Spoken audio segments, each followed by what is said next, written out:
O ki mən uşaq vaxtı aktyor və rejissor olmaq istəyirdim. Sonra o arzum yadımdan çıxdı.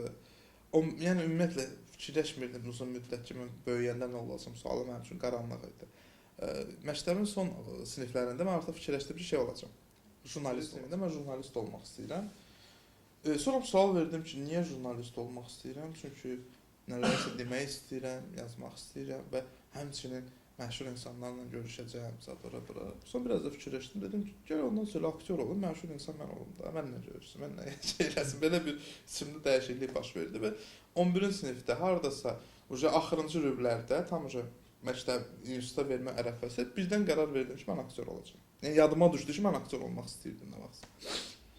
Əla, evdə dedim, narazılıq oldu. İstəmirdilər, nəslimizdə mütrif olmayıb. Mən də dedim, olmayıb olacaq.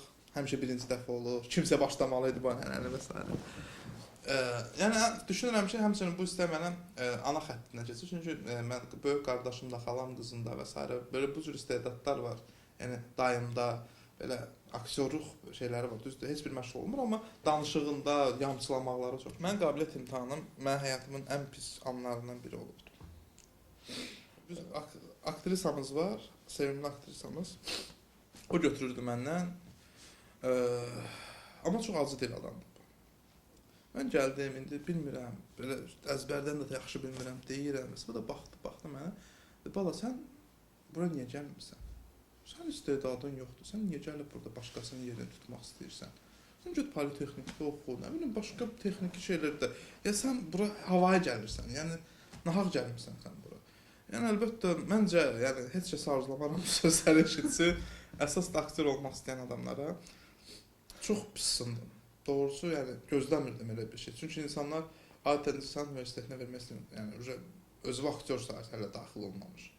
Yəni o ambisiyada olan insan, özü istedadlı sayan insana bu cür sözlər əlbəttə çox pis. Yəni elə bil ki, 9-cu mərtəbədən belə təlildir. Yəni çox pissındım, pərt oldum. Böyle açıq, kəsdi. Qeyri-məqbul mən. Yazdı qeyri-məqbul. Çıxdım, getdim, oturdum. Universitetin qabağında dayanacaqda marşrut gözlədi. Marşrutda yarım saata gəlirdi, 1 saat gəlmədi. Yəni, gün vurur təpəmə oturmuşam, İncəsənət Universitetinə baxıram. Və elə ki, bir anlıq qırıldı və mən düşdüm boşluğa. Bura daxil olmadım, mən hara verəcəm? Yəni, başqa heç bir ideyam yoxdur. Fikirləşdim və yaxşı ki, sınmadım. Yəni, mən adətən çox tənbəl adamam. Amma bəzən çox prinsipal oluram. Ləzgi damarım tutur bəzən. Çox gec tutur, amma tutur. Ləzgi damarım tutdu. Dedim, mən bu universitetə daxil olacağam. Getdim, araşdırdım. Dedilər, qabiliyyətsiz nə var? Qabiliyyətsiz teatrşünaslıq, kinoşünaslıq, ədəbi iş. Dedim, yox.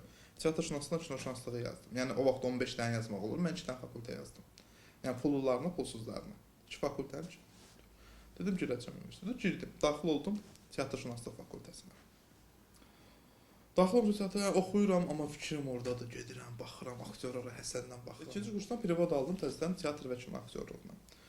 Orada da, yəni, keçmək bir tərəfə özünü sübut eləmək də var. Yəni, sən keçirsənsə, sən artıq sonradan gəlməsən. Sən hansısa vasitə ilə gəlməsən. Müəllimim biraz şey edirdi, çox istəyirəm xətrinə, yəni, çox sağ olsun, öyrətdi. Gördüm, onun da xoşuna gəlmədi ki, təzə, yəni, kursun ikinci kursdan başqa bir adam gəlir. Görürəm, danışır qrup yoldaşımla, gələcək qrup, yəni başa salır. Biz də orada danışırıq, otururuq belə, başa salır, həyatı şeylərdən danışırıq. Çünki səhnədə eləyəcəyimiz şeylər həyatı şeylərdir. Yəni, səhnəyə gəlirsənsə, sən hər şeyi bilməlisən. Sən bilməlisən, məsələn, səhnəyə gələn adam kimdir, bu bura niyə gəlib, bu bura gəlməməli idi. Bir növ sözlərin hamısını özümə götürürəm də. Və mənim qabağımda yenə o ikinci şey qoyuldu ki, mən özümü sübut eləməliyəm, yenə ləzgi damarıma basıldı. Və şükür pis çıxmadım, yəni ilk verilən rolun öhdəsindən yaxşı gəldim, yaxşı tamaşa alındı, neçə dəfə göstərdi onu, müəllimlər hamısı alqışladı. Pula görə ayrılmışam. Ümumiyyətlə, incəsənətdə gəlir çox dəyişkəndir. Elə ola bilər ki, sən məsəl üçün bir günə 1 aylıq maaş qazana bilərsən, ofisdə işləyən bir adamın maaşını. Elə olar ki, neçə ay heç nə qazanır. Mən də teatrda işləyirdim mütəmadi və teatr maaşı elə də yəni çox deyil. Ona görə bu sahəyə belə bir şans düşdü, belə ofisə getdim və gördüyünüz kimi 5 il keçib, hələ də bu istək 5 il edir 2011-dən.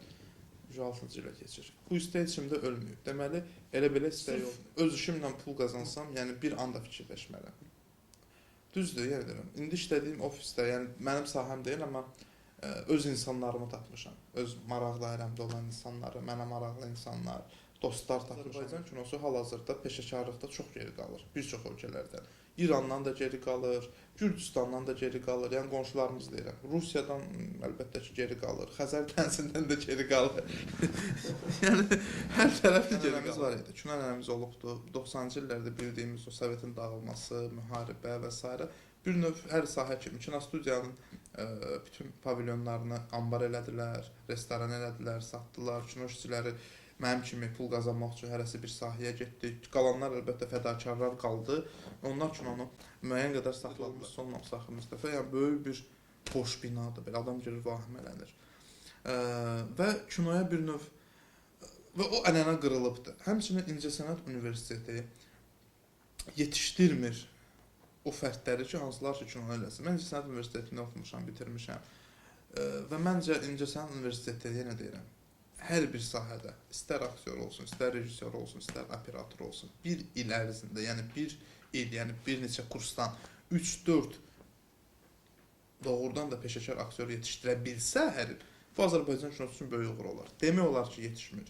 Demək olar ki, elə bir nəsil yetişmir. Məktəb yoxdur. Yəni Azərbaycan kinosu indi qalıb Türk, Rus, Amerika kinosu arasında. Bəzi insanlar Türk stili çəkir, bəziləri ruslara meyilli eləyir. O peşəkarlığımız yoxdur, senariləri yazanlarımız yoxdur ki, hansı ki o sena var ya, yəni barmaq sayı da. Bir növ həmçinin tamaşaçılarımızın zövqü korlanıb, dəhşət çox korlanıb. İnsanlar məsəl üçün kino çəkirlər, ciddi kino, pərdə kinosuna bilmir, baxdınız, baxmadınız. Sırf dramatik, yəni son illərdə Azərbaycan çəkilən yaxşı kinolardan biri idi. Kinoteatrda qalacaqlar gedib baxmadı. Komediya baxırlar. Çünki yenə deyim, korlanıblar. Yəni şey kimi, zövqləri korlanıb, özləri deyəmlər. Zövqləri korlanıbdır. Və onu geri qaytarmaq inanın çox çətin olacaq. Yəni bir növ müəyyən bir nəsil dəyişir. Yəni vaxtı ikən Adil KVN-dən götürək. KVN vardı 96-cı ildən 2001-ci ilə kimi konsertlər verirdi. O bir növ öz tamaşaçı zövqünü yaratmışdı. Sonra onlar dağıldı, bu şəhərdə bir növ zövq yaratdı. Sonra başladı başqa-başqa. Tək səbir oldu. Yəni hər bir üzdə olan bir şey bir növ insanların zövqünü dəyişir. Və hər gələn insan, əgər güclü insandırsa, əgər o yaradıcı insandırsa, yenə başqa bir axına çevir. Mən demirəm indi insanlar hamısı gülməməlidir. Bu da bir ehtiyacdır. Bizim hal-hazırda gülməyə ehtiyacımız var ki, indi siz mənə çağırmışsınız, burada müsahibə alırsınız. Başa düşdünüz? Yəni ki, mən tanıyır məni. Tamaşaya baxırsan və katarsis yaşayırsansa, deməli tamaşa sənə nəsə verdi. Nəsə doğrudan oradan nəsə baş. Yəni bu hiss, baxdım. O kinolarda da olur. Təəccüb də deyil, belə adı ilə təmizlənmə. Mən Azərbaycan teatrının çox nadir hallarda o hissi yaşamışam. Mən Pantomim teatrını niyə işlədim? Mən əvvəl o teatra biraz şey kimi baxırdım, gimnastika kimi baxırdım. Ona teatrdır zaten. Amma mən o tamaşaya baxdım, birinci dəfə o hissi yaşadım. Ayda bu nə idi belə? İldırım keçdi. Mən dedim burada işləyəcəm. Getdim orada işlədim. Başa düşdüm nədir onun hesabı. Amma başqa teatr aktyor çıxır, səhnəyə danışır. Lap göydə uçsalar belə tamaşada. Əgər o sənə o hissi vermirsə, o ürəklə hazırlamırsa, aktyor ürəklə oynamırsa, stil aktyorlar ağzından od da buraxsın. Yəni o şey effekt alınmayacaq. Ümumiyyətlə məncə sadəcə Azərbaycan kino və teatr sahəsi bir dənə belə bir kubik kimi dağılıb təzədən olmalıdır.